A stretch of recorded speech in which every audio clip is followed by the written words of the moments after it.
ఇప్పుడు కూడా జగన్మోహన్ రెడ్డికి ఏ ఐఏఎస్ ఐపీఎస్లు భయపడాల, చంద్రబాబు భయపడతారు. చంద్రబాబు భయపడతారు. చంద్రబాబుకి ఎందుకు భయపడతారంటే ఉద్యోగస్తులు ఎప్పుడు నా కంట్రోల్లో ఉండాలని ఇప్పుడు కాదు ఆయనకి. ఎప్పుడైతే 1994లో ముఖ్యమంత్రి అయిన కాడ నుంచి 2090 మళ్ళీ 99లో ముఖ్యమంత్రి అయ్యాక కూడా బాగా ఉద్యోగస్తుల మీద గిప్పు బాగా సంపాదించాడు ఆయన. ఎవరు ఏం చేస్తారు, ఏ ఉద్యోగాన్ని ఎవరిని ఎట్ట నిలబెట్టాలి, జగన్మోహన్ రెడ్డి తెలుసుకోవడానికి ఇంకా ఇప్పటికీ తెలుసుకోవాలి ఆయన. ఇప్పటికీ అదే చంద్రబాబు నాయుడు దగ్గర ఏ కొండూరు ఎంఆర్ఓ ఫైల్ అంటే టక్కున నొక్కితే వచ్చేది.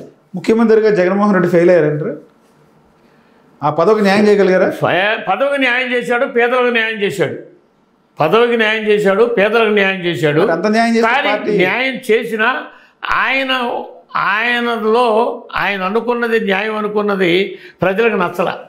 ఓకే, ప్రజలకు నచ్చల. ఎందుకు నచ్చలేదంటే బటన్ నొక్కుతూ ఉన్నారు కదా, అంతే. బటన్ నొక్కుడుతోనే సరిపోయింది, మిగతా పనులు చేయలేదు.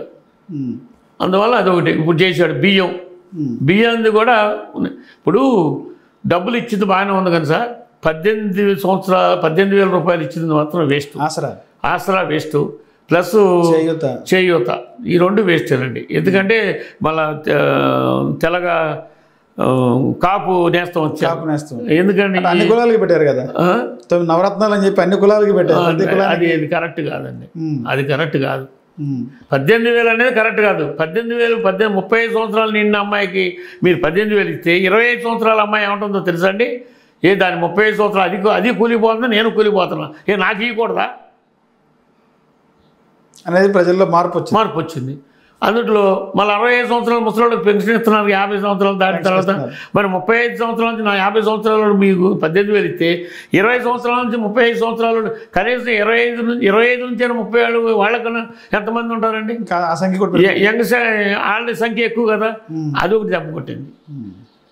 ఇలా ఉంది.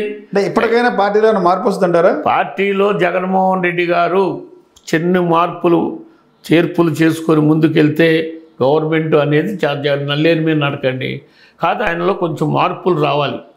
కింద మనిషిని కలవటం నేర్చుకోవాలి. ఆయన నేర్చుకోలేదు కాదు నేను అనేది.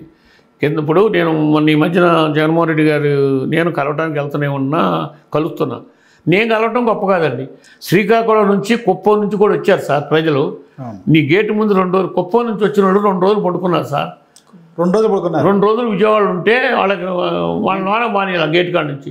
నువ్వు ఇలా అధికారం లేనప్పుడే నువ్వు వాళ్ళ లోనలో మాని రాని, లేకపోతే రేపు ఇంకెట్ట నమ్ముతారు నిన్ను ప్రజలు? అంటే సామాన్య కార్యకర్తల దగ్గరికి రానివరా జగన్మోహన్ రెడ్డి? రానిలా కలవరా జగన్మోహన్ రెడ్డి? కలవట్లా ఇప్పుడు కూడా కొంత మాలాంటి నాయకులు రాని దాని వరకు సరిపోతుంది నాకు తెలిసి. ఇంకా కింద కేడరం కలుపుతున్నాను నేను అనుకోవట్లా.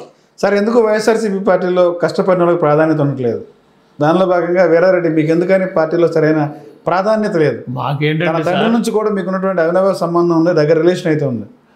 వాళ్ళు రాజశేఖర రెడ్డి గారి కాడ నుంచి వాళ్ళ కుటుంబంతో బాంధవ్యాలతో సంబంధాలు ఉన్నాయి, అన్నీ ఉన్నాయి. కానీ సార్ కృష్ణా జిల్లాలో ఈక్వేషన్స్ ప్రకారం ఇప్పుడు రెడ్డిలకు ఇవ్వాల్సినవి అన్నీ రాయలసీమ నెల్లూరు కాడ నుంచి అవతల ఉన్న రెడ్డిలకు ఇవ్వటంతోనే అయిపోతుంది. మా దాకా వచ్చేళ్ళకి ఉండదు. ఎమ్మెల్యే సీట్లు కాకపోయినా ఇంకా మామూలుగా రాష్ట్ర స్థాయి పదవులు ఉంటాయి. ఈక్వేషన్తో ఉన్న కొద్దిగా మనం పదవి రాలేదని అయితే నాకైతే లేదు సార్. ఎందుకంటే అధినాయకుడికి ఆయనకున్న లోటుపాట్లు ఆయనకున్న ఈ కృష్ణా జిల్లాలో నాగిరెడ్డి గారు ఆయనకు ఒక పదవి ఇచ్చాడు, పర్లేదు, ఒకటి ఇచ్చాడు కృష్ణా జిల్లాకి. అట్లాగనే మరి ఆ కమ్మోరికి ఇచ్చినట్టు నాయుళ్ళకి ఇచ్చినట్టు ఇప్పుడు ఈ గవర్నమెంట్లో ఓసీలకి ఇవ్వడానికి జగన్మోహన్ రెడ్డి గారు భయపడ్డావు. ఎస్సీలు బీసీలు ఎస్టీలు ఇచ్చారు. మరి ఈ గవర్నమెంట్లో కమ్మోరు నాయుళ్ళేగా ఉంది, మిగతా బీసీలు ఎస్సీలు తక్కువ కదా సార్. ఆయన గవర్నమెంట్లో ఉన్నంతమంది లేరుగా, మీరు క్యాలిక్యులేషన్ చూడండి, లేరుగా. మరి అంటే వైసీపీ పార్టీ మీరు అంత కష్టపడి పనిచేసినప్పుడు పార్టీలు మిమ్మల్ని ఎందుకు గుర్తించలేదు? అంటే మీకు నాయకత్వ లక్షణం లేదనా? లేదా నాయకత్వ లక్షణం ఎందువల్ల మిమ్మల్ని గుర్తించలేదు? గుర్తింగిపోవడం అనేది కాదు కానీ సార్, కృష్ణా జిల్లా ఈస్ట్ ఇటు వచ్చేళ్ళకి మనం తెలంగాణ ఈ బోర్డర్లో ఉండటంతో మీరు ఏదో ఉంటారు. కానీ రాజశేఖర రెడ్డి గారు కనుక ఇంకొక 4-5 నెలలు 6 నెలలు బతుకుంటే అప్పుడే నాకు పదవి ఇచ్చేవారు ఆయన. ఆ టైంలో నేను ఆ టైంలో పులివెందుల మండల ప్రెసిడెంట్ గారు చనిపోయాడు, శ్రీనివాసరెడ్డి గారు. నన్ను ఈయన నుంచి శ్రీకాకుళం వరకు మాకు పంపించాడు. ఈవెన్ ఆయన కారే నేనే ఖర్చు పెట్టలేదండి, నేను చెప్తున్నా. ఆయన కారు, వాళ్ళ మనుషులు వచ్చేవాళ్ళు, మేము నుంచి వెళ్ళేవాళ్ళం. నేను కృష్ణా జిల్లాకి వెళ్ళి 14 వస్తాయి సార్ అని చెప్పా ఎమ్మెల్యేలు. అప్పుడే రిపోర్టు 2004 రిపోర్టు 13 కానీ 14 కానీ వస్తాయి. ఆయన 13, 14 మీ కృష్ణా జిల్లాలో వస్తే అసలు గవర్నమెంట్ మొత్తం మందే కానీ అన్న ఆయన.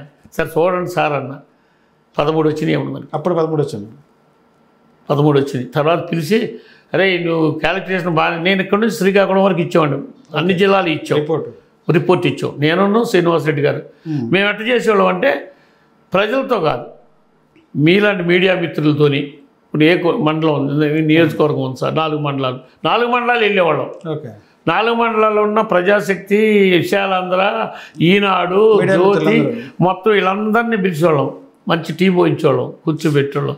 సార్ ఏంటి అంటే ఈనాడోడేమో తెలుగుదేశాన్ని గురించి చెబుతారు, జ్యోతిడు ఇంకొక వర్షం చెబుతారు, వైఎస్ఆర్ వీళ్ళు ఒకరు చెబుతారు, విశాలాంధ్రలో వాళ్ళు టైపులో చెబుతారు. ఇవన్నీ క్రోడీకరించుకునేవాళ్ళం మేము. అట్లా తిరిగాను నేను.